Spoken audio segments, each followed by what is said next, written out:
So, welcome back to the Beast Game podcast. And today we're talking about Smile, suspense thriller movie. Yeah, more like psychological Yeah. thriller. Yeah. Uh-huh. And it's directed by Parker Finn, who I'm not familiar with. Hmm. And he's done two shorts and then this movie. So, Oh, okay. stars Sosie Bacon and Jesse T. Usher.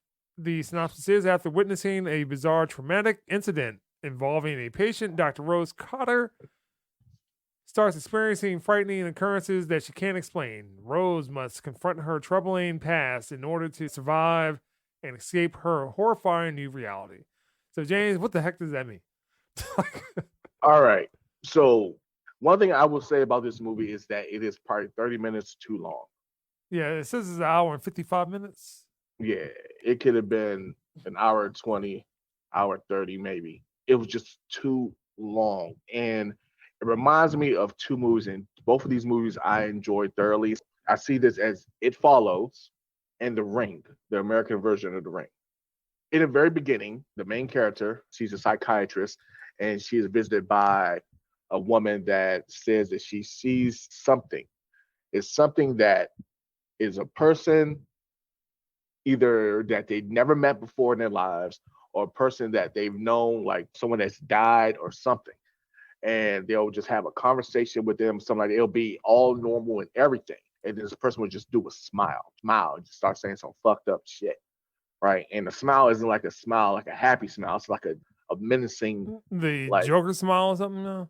yeah, kind of a creepy ass smile. But the thing that makes it creepy is because it's just a smile, but it's just the person, the way they're smiling. It just looks like it's sinister, which in most cases it is. The way this thing gets transferred by person to person is that the person that has it, I'm called the smile demon. I don't know what the fuck it's called, but whoever has this following them, right? They basically try to avoid them, figure out how to get rid of it, do all this stuff. They can't. It follows, basically. Yeah, basically. That's what I'm saying. It follows. After a while, this thing breaks you down and it will take your body. It'll possess you. And then in the process of doing that, if another person sees, let's say if I was possessed by this smile demon and Barry, you walked in and I killed myself, it's going to be automatically transferred to you. It transfers through suicide. Someone has to view you committing suicide to pass it on. Because the girl that was in the psychiatric ward or just at the hospital talking to the doctor, she committed suicide once Smile Demon took her. And you only have a certain amount of days before the demon takes Final Destination? Final Destination. what? Like Final Destination. They escape death and death is just chasing them down.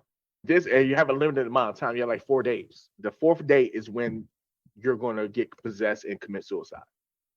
So that's where the ring comes in because then it becomes an investigation trying to figure out how to defeat this thing.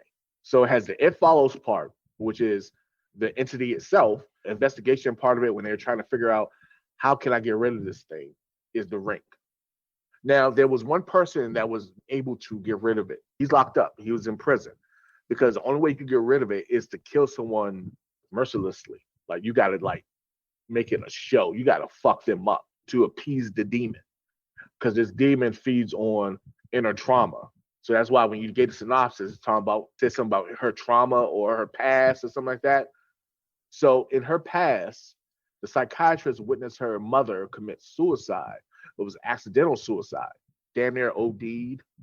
Well, she did OD, but she was in the process of overdosing.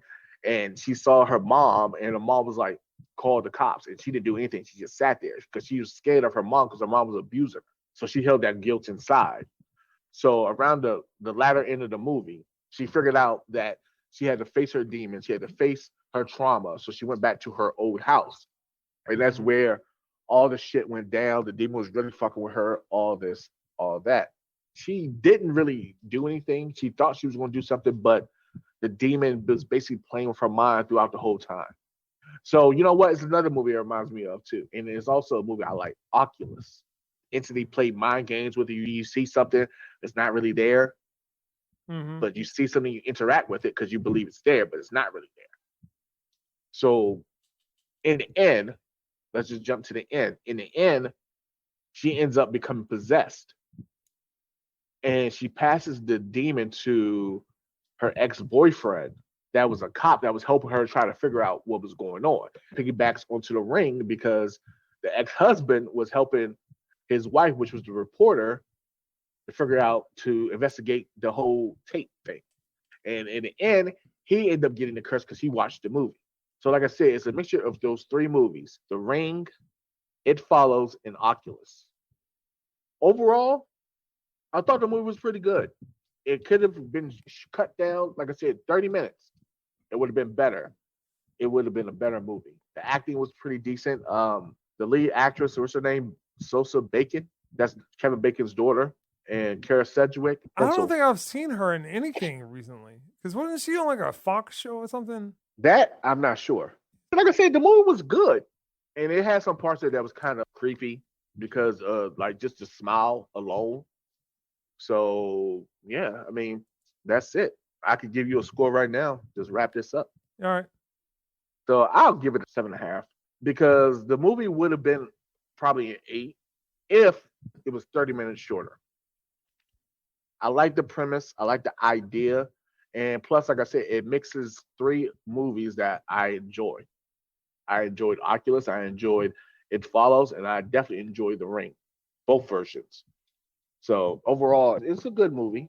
But for those that aren't really into a kind of like a slow burn type of movie, this is probably not going to be for you.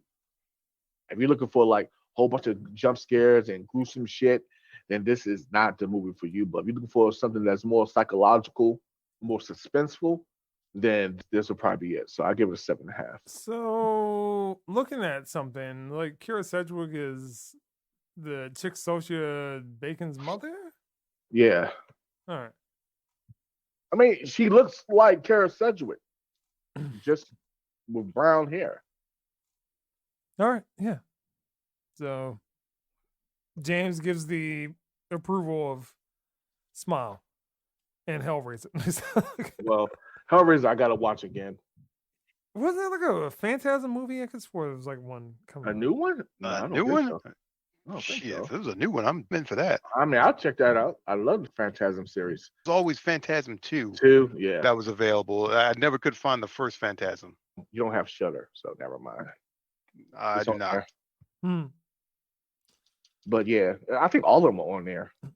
First one, second one, third one, and then after the third one, it kind of got kind of off the rails. Hellraiser, I just need to watch again. I think I was just not into it, not because it was a bad movie. It didn't hit me.